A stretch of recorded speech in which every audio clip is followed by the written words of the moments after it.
Okay, mga ka-farmers, magandang hapon. Pinagpala tayo sa ating Panginoon. Ito na ang ating aksal update. So, bunga sa ilalim. Ito is smooth kayin. Hindi pa na napakaraming bunga. Puros bunga na guys, sa ilalim. Napakataas na, Dito na. Sa akin, hindi pa nag-harvest. Diyan, Maraming bunga. Napakalaki ang mga atsal natin. Napakaraming bunga guys. Siguro mga 1 kilo ito guys. Sobra pa. Halos na guys, puros bunga na lahat.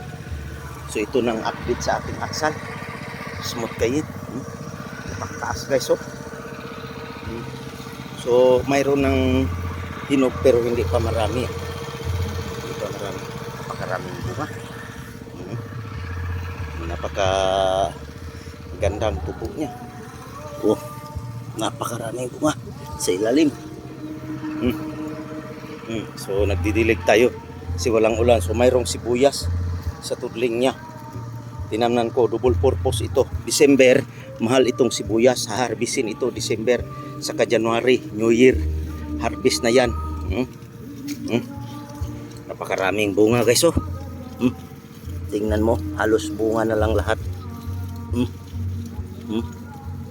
Napuros bunga na. Nagdilig tayo. Ganyan lang ang pagdilig natin. Ito na ang kalabasan. Binutasan natin ang plastic mulch. Ito guys, napakaraming bunga guys. Okay, salamat po.